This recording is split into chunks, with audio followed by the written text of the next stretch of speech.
everybody, you know dentistry is a team sport. We all learn individually in silos. The doctors go to their CE, the assistants go to some other thing, the office managers go to somewhere else, and hygienists, etc.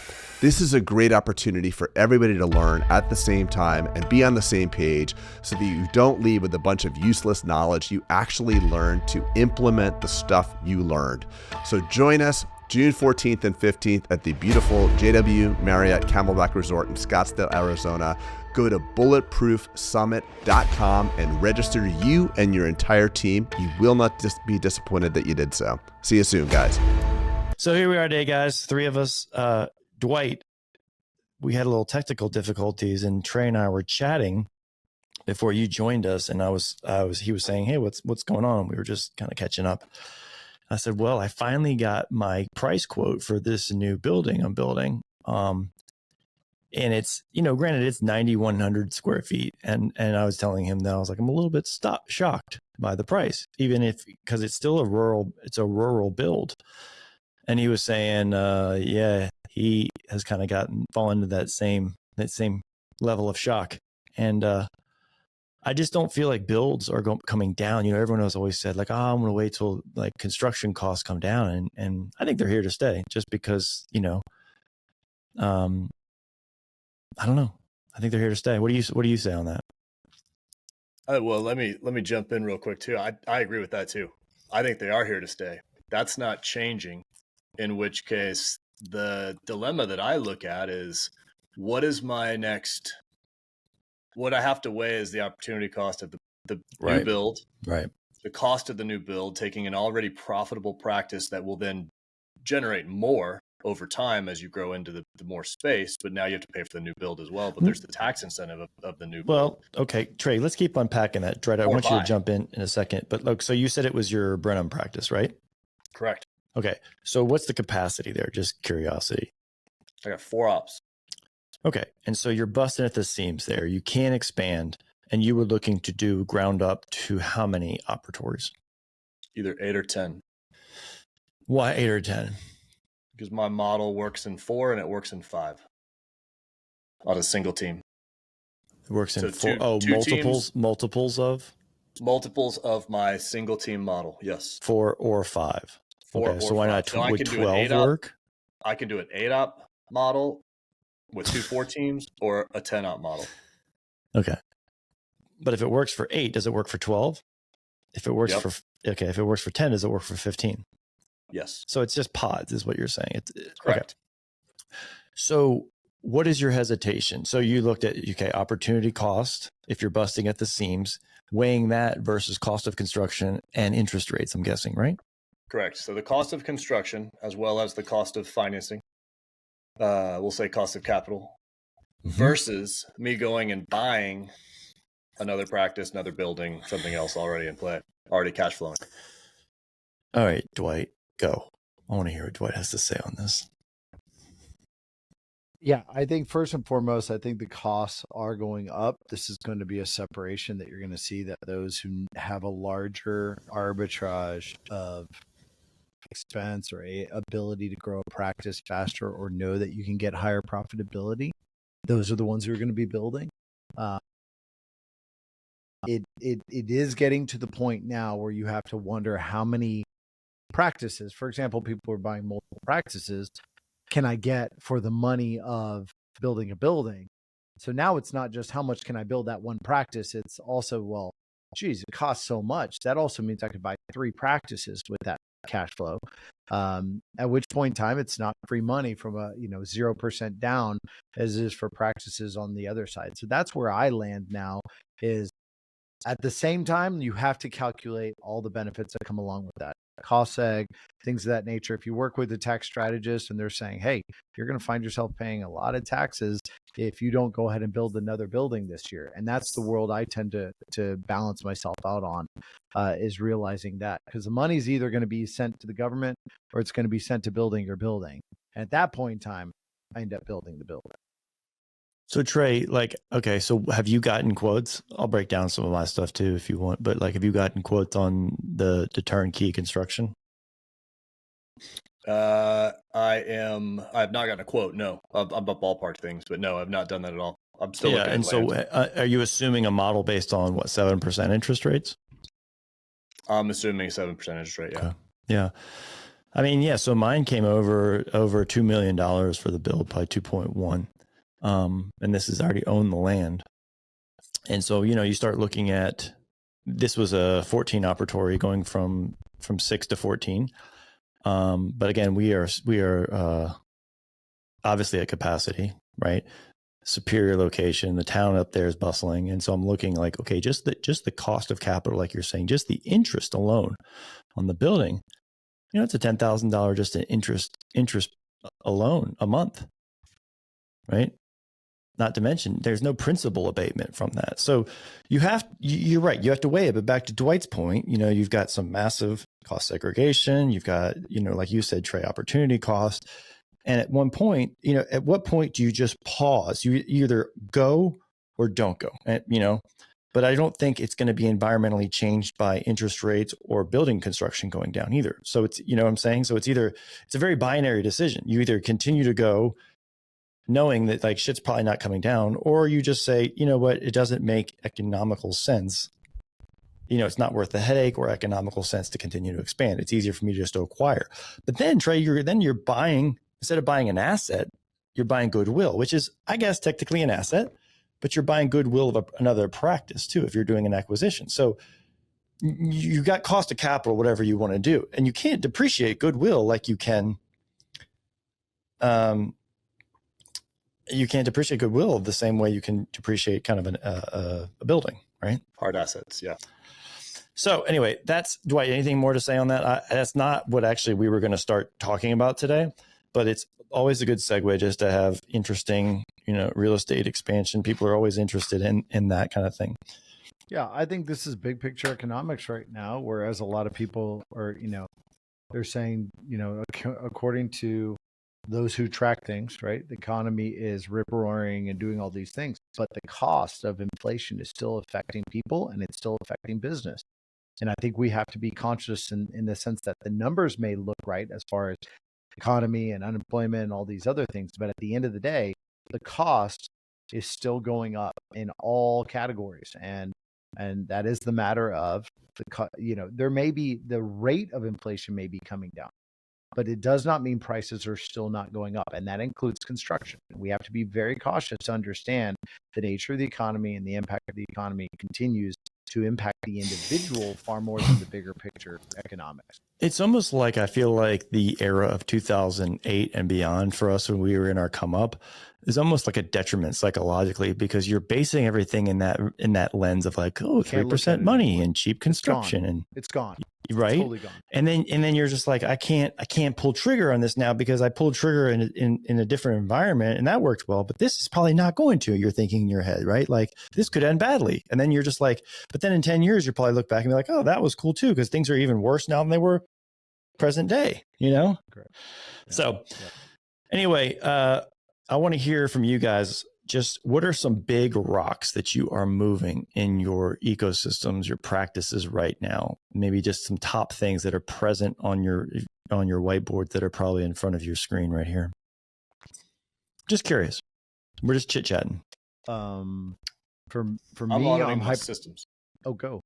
Yeah. This is a good topic.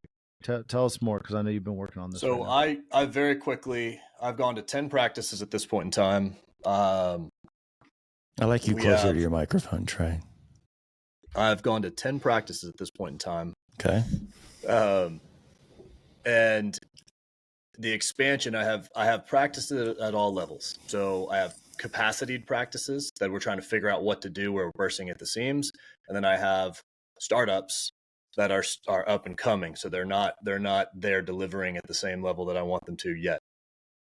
But with sheer volume, you start realizing that the systems that we had that got us here aren't the ones that are going to take us forward. So we're going through literally one thing at a time, auditing every single system, for example, making sure that it's up to speed, making sure it will continue us forward, and getting ready for the next basically drive forward in terms of acquisitions.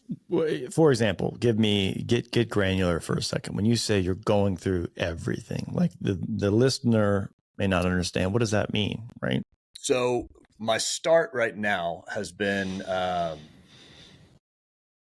me personally, because I still run a lot of the clinical aspect of things, just like I would in acquisition. The first thing I do is supplies, because it's visible, because it shows them how organized we are, and it's something that hangs on the wall. So what I'm doing is going through, looking at their central storage.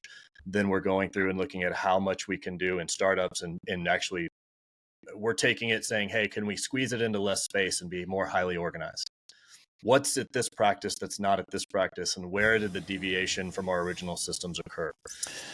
When you say central storage, Trey, sterilization, then at the same time, financial, how are we collecting? What are we doing in terms of AR? All of our administrative systems are being audited by other people. Good. Okay. Those are a few examples of things that are going on at the time, but it's a beast looking at your why, because I can tell you, and a lot of you have talked to me at this point in time on an individual level, I will tell you, and kind of what I tell docs or when I tell anybody that's coming into our ecosystem, I literally have a why for every single, down to every item we order. We have whys for everything. But what we're learning is that our whys in some cases are 10 years old and they need to be updated. They're not going to take us forward. So you said something I want to double click on here for a second. You said central supplies. What you meant is in every location, their central supplies, or do you have a central? Okay. Do you have a database? No. Okay. Repository. I'm talking about central supply at the individual locations. Dwight, do you have, are you going towards that way of a centralized hub of supplies to buy in bulk? And then, no. Okay. I'm not. That's difficult. I could see that be difficult. Because there's still, I mean, the market doesn't request for that. And even massive DSOs, they prefer to use the supplier or a version of that to manage that, because, I mean, you're talking about the logistics and the management and the liability of carrying that much inventory and restructuring it and trucking it and all that. Yeah, it's a whole different business, right? Yeah, it's a whole other business. Yeah. All right, Dwight, same question. What are some big rocks that you are working on? One of my biggest just bottlenecks to growth has been scaling revenue cycle management. What I mean by that is the collection of our monies, both from insurance, of course, patient insurance verification, all those components. We feel that that's been our biggest bottleneck. And so I've been hyper focused on actually expanding. I've had an RCM team, a small one, centralized, supporting all practices, but it is notoriously the team that doesn't have the ability to grow and scale. Explain what revenue cycle management is to people, because that's not something that's taught in dental school. No. So basically it's the strategy. It's a department that strategizes and creates efficiencies for how we collect all the money we produce, and make sure that not only the collections comes in, but that the value of those collections get better over time. Because most dentists focus on the fact that we just say, well, I want to make more money, so I got to produce more dentistry. Right. When there's very few of them are actually focused on how to cut down expenses, which is some of what, Trey's talking about. And then the other side is how do I make sure that as, my costs go up with inflation, as we talk about often, then we're not inflation safe or proof because of the fact of insurance doesn't increase the payments when inflation goes up. We have a team that focuses on competing for those things and making sure that we're getting every dollar, that we're training our clinical teams on what makes sure that we have to take that post-operative x-ray. It still blows my mind that people don't know that, like, those are things that have to be done, but the accountability and that whole team is made to keep up with all the changes in insurance, is transitioning us to EFTs and all those types of things to make sure we get our monies in and everything going. And there's focus there. And that doesn't grow as fast as our operations has been growing the business itself. And so I've been focused on It's shocking to me, Dwight, I'm going to interrupt you, but as I analyze a lot of P&L, especially in insurance heavy practices, I see a big line item for write-offs. Yes. I know that would fall into revenue cycle management, right? Correct. The cycles of your revenue play a big role. And if you're just capitulating and being like, oh, well, produce more dentistry, like that's a path to burnout for sure. That's awesome, Dwight. I know you have been tracking hard on that, and I will attest that you will solve that you will solve that, whether it's just in your Again, practices or at scale for the industry. I feel like something good will be coming from old DPEC. From all of us. So let's keep it going. Let's keep it going. So I got to tell you, I am struggling with the big rocks right now is actually we made the decision to go back to automated review stuff right now because I'm having, I've tried now, this is the fourth platform, right? Thinking that it could be different in all these automations because you just want the automated button to get you reviews. But what I'm seeing is just people, no matter what mousetrap I try to put from an automation perspective, it just doesn't get set. People aren't doing it. And I don't know if you guys have special sauce, but like we immediately went back to our team leads doing it at every location with some personalization in there. Still doing it through our PMS, right? They're doing it through CareStack's PMS, which they're texting it. But there's some, hey, it was good to see you. Good luck on your Invisalign. Hey, I hope you had a good vacation. Enjoy your trip. Whatever it is. Hey, Karen. Hey, Karen. This is Cindy. Whatever it is. And it's not a small difference, you guys. Again, I'm just beta testing it. Sure. All I have is my own scientific hypothesis in my own environment, but it's not a small difference. It's a 3x difference, 3x different in engagement. So just to clarify for the listener, what you're saying is reviews that a lot of practices use things like Podium and automated messaging to kind of manage that, but you're taking it to another level and customizing it so they truly feel like somebody's reaching out to them specifically for that review.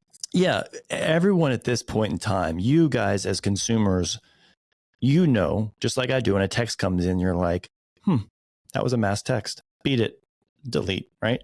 Not responding, no one will know. No one will care. No one will know if I respond or click on this link or whatever. No one knows. But when you incorporate a human relationship with a little bit of accountability, with a little bit of kindness, with a little bit of relationship in there, hey, the good luck with your Invisalign, or it's good to see you today, or I don't know what it is. Yeah. Yes, that is exactly what I'm saying, Dwight. And no matter the difference of the platform I've used, the platform you mentioned, I've used Solution. I've used them. I feel like I've used them all, honestly. Me too. And now we just use it with, and it wasn't like, and now we use it integrated with our PMS, which is CareStack, but we're still using it in a templated form, right? So we have the templates for each location. They have to generate links. They pop up the template and they text through the platform, but then they go in and quickly modify some little nuances to every text. So anyway, I just didn't know. So that's kind of what we're working on because I was, phones have been a struggle as of recently, too many phone calls, not enough answers. Mm-hmm. And that has been, I got to tell you, I've lost sleep on that. It is shocking. If you are listening to this, it is probably shocking whenever you get your data, when you see the number of unanswered calls. If you have the ability to do so, it will hurt your feelings. It will shock you probably. If it, I know you guys are smiling right there because you probably got that sentiment whenever you first turned on some tracking or analytics associated with that. I'm guessing, Trey, you're kind of giving that happened. I mean, everyone thinks they're doing awesome. Isn't it crazy? Until you track it. Dude, I did, like, literally. And then I got, anyway, it's just, and when you see that, you're like, how could this be? It is literally like a metaphorical kick in the belly. Like you just want to vomit. You're like, this is because you can see all the steps down the road, like the paid marketing that drove that, the slow month we had 2 months ago, all this shit. You're thinking, oh my God, if I only had known, right?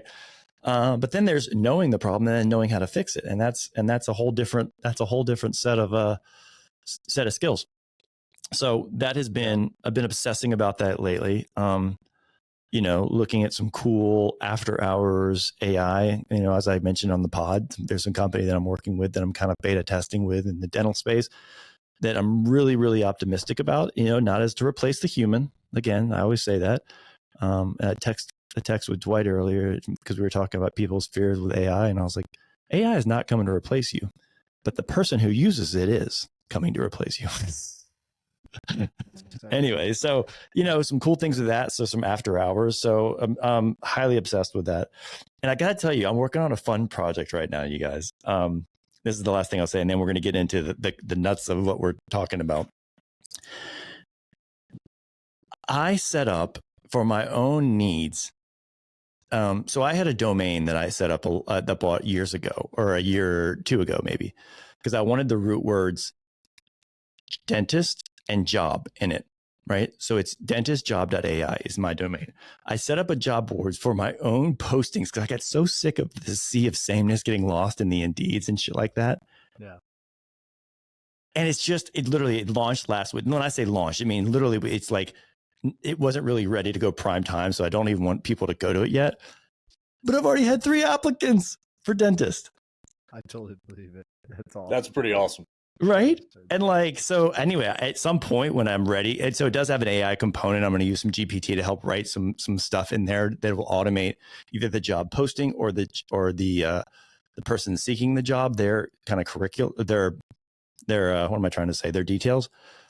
But it's pretty interesting. And again, it was just a problem I wanted to solve in my own ecosystem, like looking for hygienists, assistants, whatever. But anyway, I'm going to let everyone who's kind of a bulletproof listener just post for free and go for it for there, because, why not? The platform exists. But anyway, that's just a fun little thing that makes me be like, you know what? I'm sick and tired of talking about this. I'm just going to take action and finally just do it. And awesome. So anyway, Dwight's looking at it right now. See, Dwight, it's got hot air. It's not ready yet when I have hot air balloons as the background. I know. Right? I know. But you're like us. You get too itchy when you started a project and it's already live, and you have to talk about it because it's like. Because honestly, I'm going to use you guys for feedback and stuff, and I want our community, Bulletproof, to be able to use it. Like, why not? If it's free and like post it, you never know, it'll pop up on search engines, which obviously it already has, or else I had the 3 applicants I'm talking about were for my rural practices, by the way. Yeah. As you can see, the postings, right? So. Anyway, I'm bullish on that. That's fantastic. So the topic of today, and I know we're just getting into it now, which I'm going to rename the podcast. So if you've gotten into this and some other shit, 22 minutes, some other shit. If you tuned in for the title of Trey, what are we talking about today? We're going to hire some associates. We're going to hire a successful onboarding of associates. We talked about that in today's office hours. What do we do? How do we get them? If you're logging in just for that, you finally made it. You got through the 22 minutes of bull, and now here we are. You got to timestamp it. Dwight, don't miss the other stuff though. That's where all the magic happens. I got to tell you. So before we jump in, the most feedback ever received personally to me from a podcast was the AI one. I had no less than 25 people reach out and be like, dude, that was so cool. It's so fun. So glad you did that. So I don't know if anyone reached out to you all about it. No, maybe you're right. Maybe it's my own, it's like smelling your own farts. Like, oh, this is great. This is the best, They're the ones who also like to text message you directly, specifically on those topics. But it wasn't. That is true. You're right, Dwight. It was some repeat offenders, but whatever. All right. So Dwight, why don't you give us a segue of how this was going to be the topic for today? And I know we had an office hours in it, and there was a lot of engagement in that, and it seems to be something as old as time, right? Is when the dentist starts thinking beyond themselves into expansion, they think about, I need to get an associate, right? And it's not just, unfortunately, it's not just as easy as putting it on the job board, like I just mentioned, and being like, cool, check that box, right? That is not even inning 1 of 9. That is the first swing of the first inning of 9 innings, in my opinion. Yep, absolutely. So give us a little more context, just so we can kind of start unpacking, because I feel it's something that's, especially with this group of entrepreneurial listeners, it's something that is on everyone's radar, if not in the act of doing it multiple times. Yeah. And I want to first off, I kind of lay the land of the call. I mean, we're towards the end of the mastermind. And I mean, I'm being honest, because the same conversations come at this point, right? They've done a tremendous amount of effort in growing their practice and gone month by month on tweaking certain things. And then it's not abnormal that right towards the end of the mastermind, right before the summit that's coming up in a couple of weeks. Like, what happens? Everybody's grown their business and they've got so many more things going on than they did at the beginning of the year that now they're like, whoa, I can't do this all myself. And so now it's associate talk time. It's like, well, but how do I get associates? And then everybody shows up saying, well, how do I get the thoroughbred perfect associate? Right. And we usually say, well, how do you pick out the perfect person to date who then becomes your spouse? Like, it's a lot of factors, a lot of trial by error, and a lot of things that come along through this process that end up being like, some of it's luck right off the bat, some of it's multiple at bats, and you learn what works for you and what doesn't. And there's no perfect silver bullet to solve this problem. But it did come up in this office hours today. And the way it was brought up was, I'm trying different things. I'm interacting with different types of associates. How do I bring them in? And when I do bring them in, how do I make them successful? And I thought that was a very, it's a typical conversation we have at this point in time, but just kind of lining out all the things. What type of CE do we do? How do we invest in them? Do we invest a lot? Do we invest a little? What are the, scenarios for that? And I think that's a great topic that we need to put on a pod to get to now that we finally have gotten to it 26 minutes in. Yeah, I think you're right. I think it's just, I think it's one of those things that I feel like it's been covered multiple times. Maybe that's through multiple years of doing mastermind or multiple podcasts, but it's probably something so, I don't know, there's an art and it's probably understated, and you probably can't learn enough about this or hear enough about it, especially if you're in the mindset of expanding, because that will single-handedly be the team to the impediment to your growth or the accelerant to your growth. That plus your team, right? It may be infrastructure if you have 4 ups. Right. That's shots fired, Trey. Trey situation. It doesn't matter. Okay. I'm way too profitable to listen to that garbage. For it to matter that much. I will say that the first thing we should talk about with this topic is that for all of us, we've hired multiple associates and had a lot come and go. And at this point in time, it's like, great, let's try you out. It's no big deal. It doesn't even change our blood pressure 2 seconds, two beats up or down, right? But I will say that for the first associate you ever hire, you put a whole lot more thought, time, and energy into that, because it nearly freaks you out at the idea that your patients, my patients, are going to see another person. Yeah.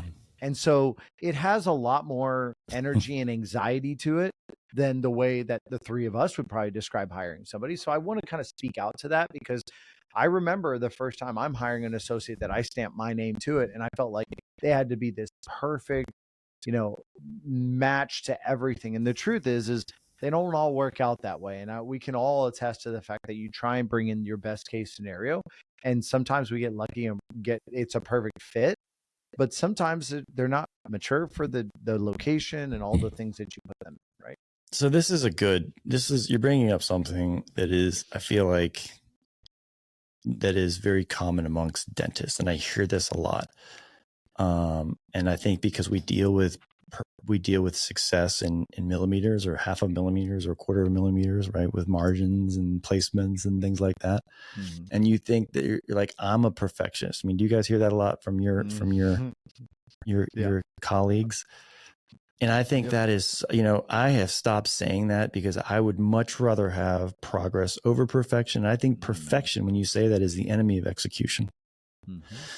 And it's a good safety blanket when you don't want to take actions to be like, well, I'm a perfectionist, therefore I took no action because everything wasn't lined up. Yeah. And guess what?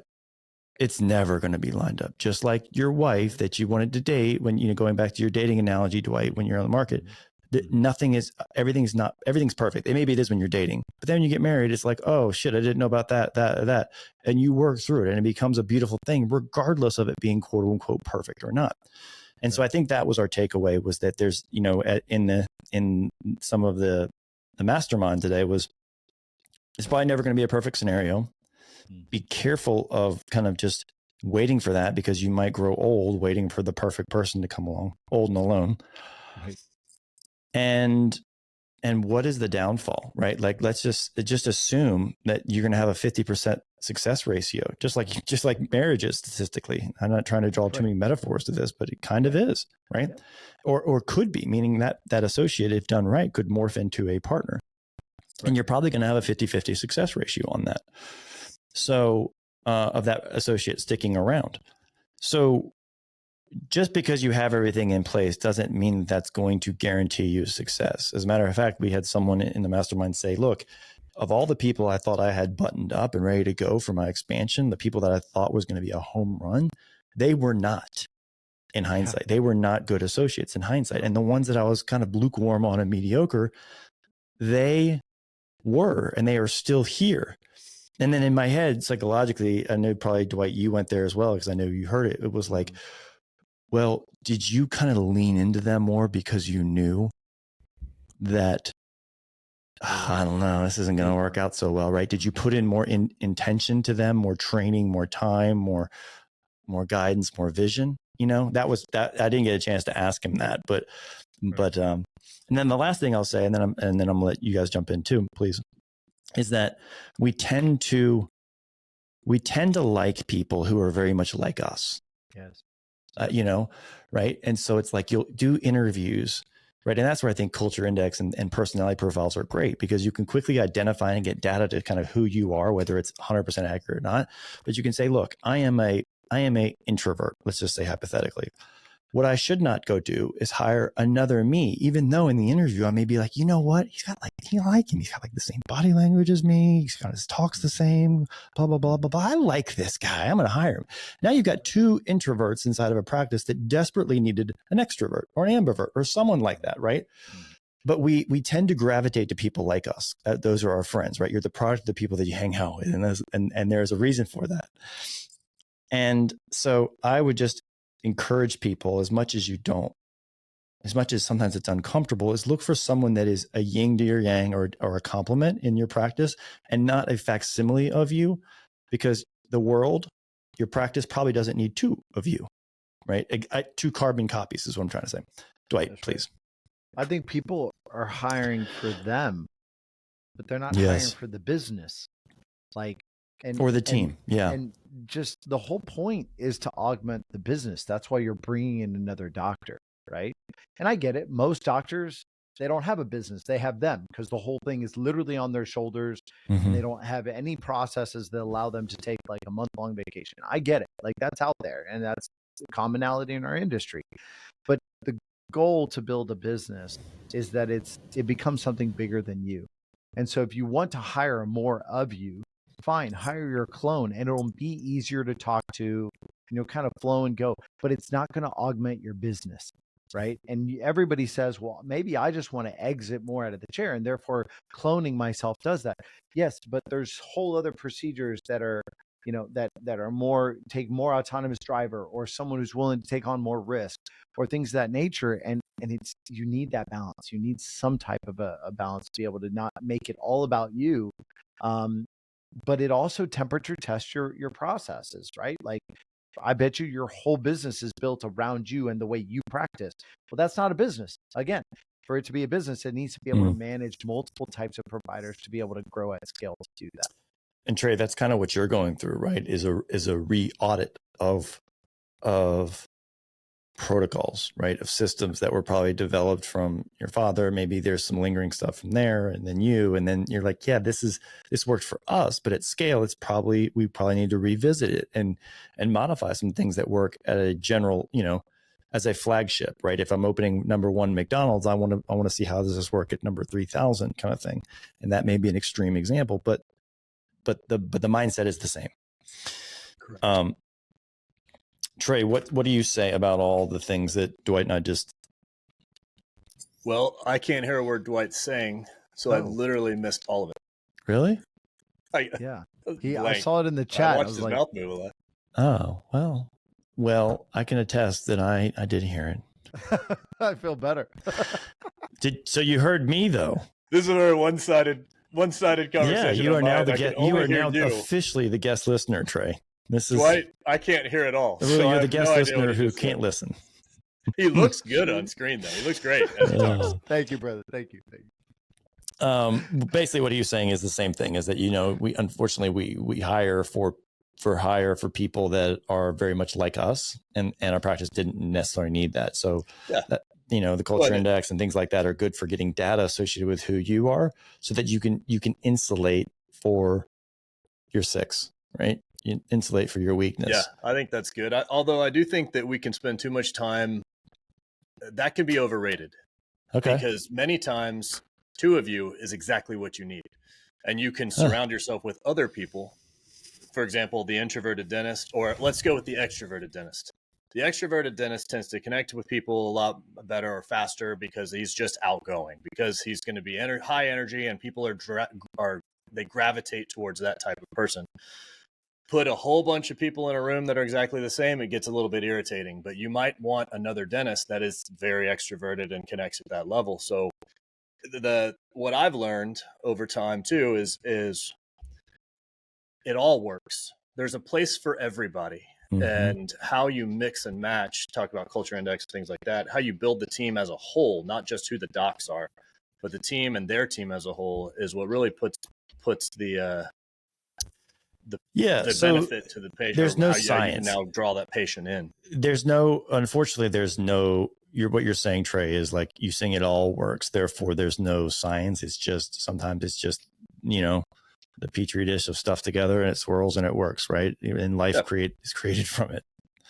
I had to take that analogy to the end. But I don't like that advice, because I like, you know, you guys know me, I like to give here's the 1 through 5 steps of like how you do. And so like just being like it all works, just give it a try isn't what people need to hear. And that may be the very right answer, Trey. Yeah, I'm not saying what that. I would say is, instead of trying to find someone other than you, try to find someone that fits the mold that you were looking for. Mm-hmm. I would prefer an extroverted dentist. That's what I would prefer. But there are introverted dentists in my organization that are highly successful and excellent clinicians and relate to people very well. Right. But you have preference in terms of what you do. And I think that... Let me ask you guys this in terms of hiring. So do you guys do the interviews first off? No. Docs, I end up meeting with them quite a bit. Yes. Okay. But no one else. Dwight? I'm more like second interview. Okay. If I were to come to both of you and I'm like, I am Pete Boulden, hot and ready to go right out of dental school, sitting down, I want this job at Fort Bend Dental. Let's just say, hey, Doc, I really want to be able to buy in here. Is that available? Is a conversation there? Absolutely. That's what your answer back to me is?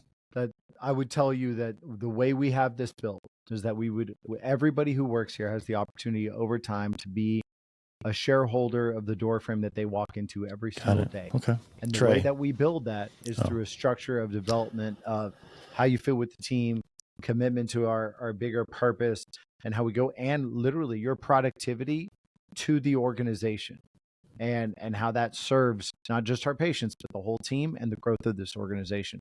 So we can go through those details, but it's about getting in the trenches and let's get to work. But the answer is yes, with conditions, kind of thing, right? Conditions. Yeah. Trey. I explain my my model of practices in, practices out. So buy in, probably not. Buy the whole thing, you bet. Oh, okay. That's right. You have a different model of build, grow, give it, hand it off. Which I really do like too, actually, the more I've thought about that from the last time you mentioned it. I'll tell you how it goes. I got my first one closing on Thursday. If it's a total disaster, I'll come and report it in 6 months. Well, if a closing date set, then it's probably not going to be a disaster. Yeah. No. Everything is smooth. This has been done. All the legwork's done. We built an offboarding checklist, just like we built an onboarding checklist for the practice itself. I mean, it's a cool idea. It's a matter of, does the idea work in the long term? So, got so many questions on that. That's me a pod in itself, because I'm thinking to myself, like, short-term capital gains. I'm thinking, why give up that cash flow? I'm thinking all sorts of things. We're not going to get into that. Don't spiral. We're not getting into that. Gains. Not short term. It is short term. It's long-term capital Okay, gains. because it's okay. Okay, so your model is different, and you know, I always contend that so many docs, now that we've worked with so many across the country, and you know, just listen to people at summits and whatever, it's like we hold that like, well, this is my practice. I'm not wanting a partner right now, you know, because they grew up with the mindset of like a partner means 50-50. And so, you know, I think I've said this, I'm blue in the face. Like it doesn't, you know, equity piece doesn't mean 50-50. It means you can still be in charge, but give a chip on the table, or at least give the idea. It will be a rarity that you will be able to find an associate who is going to be a thoroughbred, who is then going to be like, cool, I'm cool with just, you know, this forever. You know, there's circumstances around that, of course, that would prevail. But in my opinion, like Dwight, you've mentioned some of these profiles, is that people want to have a chip at the table. They want a seat at the table. They want to be talking about things that move the needle forward. Mm-hmm. And that is, by definition, the thoroughbred, someone who's going to run fast and try to win the race and pull the whole organization ahead. Right. And you want to incentivize that, right? Whether it's 3%, 5%, 20%, 40%, whatever it is. But at some point, there's going to be a comfort level with you, the person who's holding 100% equity, to say, yes, I'm ready to dilute to this person, because I would rather have 90% of a pot worth 10 million than I would 100% of a pot worth 2. Absolutely. Right? The richest 2 people in the world are whom? You guys know this. Elon Musk, Jeff Bezos. Elon owns 13% of Tesla. Bezos owns 11% of Amazon, right? So if the richest 2 guys on the planet were very comfortable with dilution, you, Mr. and Mrs. Dentist, should be too. But I lose all my control. Wrap. I'm just kidding. But I lose all my control. And Yeah. But I'm saying, as you're laying attractant for people, right? As you're trying to create differentiating things, like, you know, we talk in the mastermind about, like, instead of an ad, like, post a video of you just talking in your car about why your practice is different and why it'd be cool to work for you versus corporate dentistry down the street, right? That is your ace in the hole. And that is where that's where you have the biggest ground game as an employer, rather, is that you are the general on the field still, right?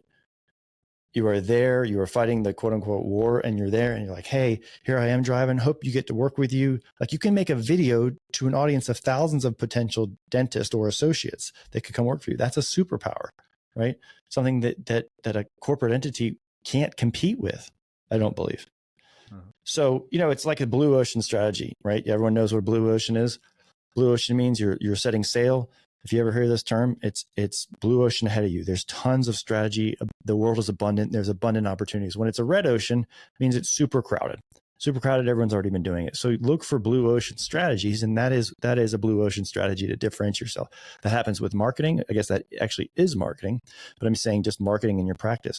When everybody is zigging, potentially look at what the zag looks like in your marketing, right? If your market is super crowded with Facebook ads or Google ads, and now it's $15, $17 clicks for that ad that's just a text-based thing, think about differentiating yourself. Don't do that game with them. Play a different game. Absolutely. No. I love what you're saying. I think people just get caught up in so much of this, and they need to kind of get there. The other topic I want to jump into on associates, if you don't mind that I jump straight into this, is the topic about onboarding them specifically through continued education and what we should focus on when they are in there, because this was a big topic that came up today. And one of the main things that I was describing was everybody was basically going around the horn and saying, how do you onboard? How do you go down that rail? And one of the things that I basically said was, you know, especially if they're really young, meaning first 3 years out of school, if not fresh out of school, there's this absolute focus for us on 2 main things. And the very first one is exposure to good quality anesthesia. Because this, you know, when you're doing a trust transfer of a patient to your new associate, and, you know, you've been working on these patients for years and you hand them over, the first thing you don't want them to do is hurt the patient. Rule number 1. Yeah. Don't hurt them. That's right. That's right. That's rule number one. And then the second thing is just like, and what I said about that, just to go back to kind of what we talked about, so I don't skip over anything, was we have a program where we focus our associates on getting some surgical exposure, meaning we have kind of a cadence for how we do our CE, specifically in oral surgery, on extracting teeth, not wisdom teeth, impactions, things like that. But once they get to the point that they extract, usually their anesthesia gets so much better, so faster, especially IANs, if they have to extract a bunch of second lower molars or first lower molar, they really get to the point that, anesthetizing for a crown is just less intimidating, less anxiety provoking, all these things. And so I want to, that's one of our categories. The other category is more making sure that they get some exposure to non-dental school talk about occlusion or basics, whether using different programs that are out there like a Spear, video, or online, things like that. Yeah. Great. It allows them to do that. So that's kind of our, at least year one, but we put a lot of emphasis on anesthesia. Okay, stop for a sec. Why is it that we jump right to Dwight? And this came up. All right, I'm going to hire an associate right at a school potentially. Where should they go? Cois or Spear, or like shit like that, or like, complex occlusion. You are not ready for that yet. That is just like a roadmap in a business, right? There's growth along the way. You got to master steps 1 through 4 before you can look at 4 through 10 kind of thing. And I just feel like there's not a strong enough foundation for that. And I could be wrong, right? I could be wrong on this, but I feel like we're skipping over the anesthesia. We're skipping over how to communicate. We're skipping over, occlusion, things like that, and being like, hey, I heard Cois. If I go to Cois, I'll make more money, kind of thing. Like, well, yeah, you may learn all that, but like you could have learned so much of that in the first 5 years. Like, what is the rush for this complex CE that we hear about? Without the foundation of yeah, because we sure as shit didn't get it in school. And I know a lot of these people, I mean, we can't say that they're COVID babies anymore coming out of dental school, but they were the first year and 2, right? They were for a while. Yeah. So, and I know that requirements have gone way down from a clinical perspective. And I think that was a lasting effect of COVID. I think we saw, weren't we sharing something on a group TED the other day about a private dental school opening? And it was like the requirements are even far less. And so, I think it was like 1 crown or something that you have to do before you graduate. Correct. Like that is not about mastery. And with all due respect, it's not about which associate you got or what's going on. It's so much more about how do I onboard an associate that doesn't create massive liability to myself? Like, then that means it's mentorship. You've got to be deeply connected to their success. That includes getting them better at anesthesia. That includes taking post-operative x-rays on everything. Post-operative x-rays, 100%. That includes making sure that you give them a good assistant, not hiring some crap assistant that doesn't even know your systems and assigning them with them. If you're the doctor in the office and you have your best assistant, that is the right hand of everything you do. That's the best person to give to your associate. And I know that may make a lot of people be like, fine, I don't want an associate because I don't want to go through training another assistant. But that is part of the commitment to bringing somebody in and making sure they're successful. Well, wait. So stop, Dwight. Okay. So poor Trey can't hear a thing. So Trey can't hear. Okay. Listen, I don't want to hire another associate, is what you just said. Before you hire another associate, if you're that burnt out, wouldn't you be practicing 6-handed dentistry at this point? Absolutely. Or should you? You should. Trey, agreed? Yes. Yeah. Agreed. Like that's the thing. It's not I'm busy with one assistant, let me get an associate. It's I'm busy, I need another assistant to run another column and flip stuff. So you should be already doing 6-handed dentistry. So that issue which you just said that the dentist is gonna be like, well, I don't want to have my assistant. I don't want to train another assistant. You're just taking your second command. They're getting your primary because they're probably almost like a dentist at this point in time, probably even better than a dental school grad. Yes. Yeah. Yes. Okay. Yes. So did you guys ever, in your come up, did you ever get your preps checked as a dentist in dentistry? Like your first associateship? Yeah, absolutely. Yeah. So many, I hear that is so offensive to ask now. I got my preps checked all the time and the verbiage was great. You know, my first person I ever worked for, she was like, look, don't be offended by this, but I just, there's ways that I've learned, and let me just look at the preps before you take the impression. No big deal, right? Not like you're a dummy. You're not going to be able to prep this right. But just let me look at it before you take an impression, because I'm going to give you some quick tips or tricks or whatever. Right. And it was a great thing. But so many times it's like, oh, that's offensive. Do you know I'm a doctor too? Kind of thing. Like, oh my God. No. And you're fired. And Yeah, you're out. exactly. Trey. Yeah. No. And you can buy this practice. I'm just kidding. That's right. That's right. No, that one can't. You have to earn the right to buy it. That's right. That one's out. No, I'm just kidding, Trey. I'm kidding. And I'll also say, like, for us, like, I walked into a practice that was a lot of digital dentistry where all our preps was scanned. And before I milled that crown, somebody was looking at that. And it didn't matter if they had to go in the operatory or if they looked at it on digitally, like, but you had to be vulnerable enough to grow. And that's what helped me grow quickly. The fastest way to make your preps great is to make your own ceramics. That's for shit sure. Right. And make them real big on a screen. Make them this big on the screen. And then you realize, whoa, I suck at this. All of a sudden you get real divergent though with your walls. Right. I'm just kidding. I'm kidding. I went off on that thing because I wanted to double click on the things you were saying because they're just so good. Guys, I don't have anything else on that. At least I don't think I do. I may have lost my train of thought going off on that what you were saying, Dwight. It's important though, I think, just to double click on the fact that, like, it is an investment. It's not just going out and finding somebody to supplement your own work. It is the whole practice has to wrap their head around bringing in another provider to do trust transfers. Not to give them just the garbage dentistry. They should be a general dentist. You should mentor. You should give them good people to work with. Like, all these things matter. Do you think, both of you, do you think that if you were a soloist and you were hiring another dentist, do you think potentially you should or will take a haircut in the stuff that you're doing? Yeah. Yes. You should. Yeah. Yeah, I do too. Everyone thinks that it's like, oh, well, I hired an associate, so we should be doing X, right? Like, well, maybe, but you're probably going to have to take a little haircut for 4 to 6 months, whatever, right? And triage cases and put things on their schedule. Your job, number one, is get them busy, right? And then recreate that. You can always get busy. I always said it to myself, like, I can always get myself busy. No problem.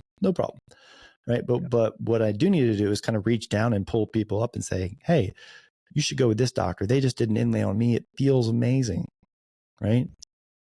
Another way to look at that or explain to someone that might be arguing or thinking the counterpoint to that, or you have to build your own in my ecosystem, I'm not giving you anything, is the same aspect of own a little bit less of the Titanic. 100% of a little bit less of a You want to do 100% of what you do, or you want to do 70% of what they do?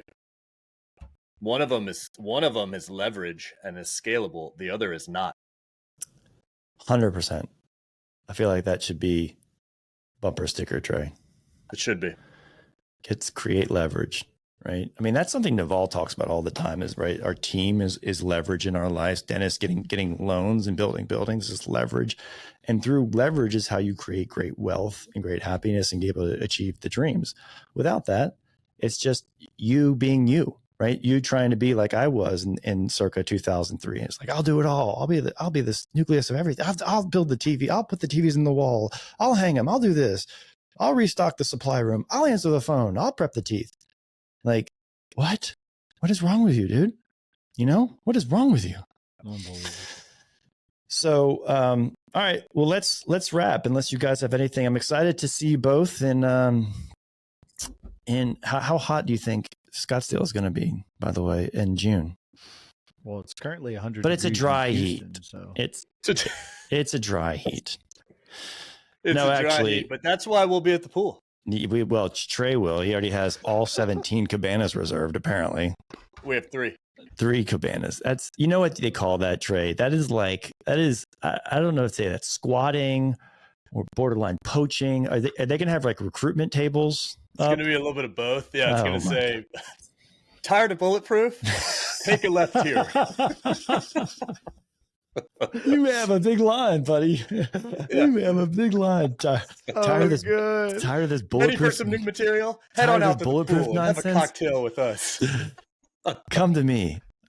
Come to me. I'll show you how to flip a practice in 12 no months. dentistry arena where no dentistry will be talked Oh my about. God. Well, that is always the thing, is you learn more at the pool. I used to say this about conferences before I had one, but it was always like, yeah, you learn way more at the pool than you do at the conference. So I don't know if I really want to throw myself under the bus, but so much value does come after the fact. And I'm sure there will be some pool time, and some cocktails are always fun. Sure. But anyway, I'm excited to see you guys. If you're not registered yet, I believe there's tickets. You have to check on the website. I'm a little bit out of the operations of that, but come, bring your team. It's sure to be a fun time. And if you registered today, Trey will let you in his cabana. Right. You'll have to send a picture and a resume first. One of his cabanas, one of his 17. Picture. He has a spot for you. He doesn't even need a resume. He wants a picture. A picture. Well, the resume is for HR reasons. If I just say a picture, he wants to then know whether you have to pay cover. Whether you have to pay cover or not. Trey's gotten so good, he can tell how good of a dentist you are by your picture. Yeah. No, it's very true. It's very true. It's a talent I have. I'm sure. I'll share that at another time when I can hear everybody. It's a different podcast. I'll send you the name in the next Bulletproof podcast. Yeah. All right, guys. Good one. And see you guys in about 2 weeks there in person. Wow. All right, everybody. We'll see you guys. We'll see y'all next week. See you, boys.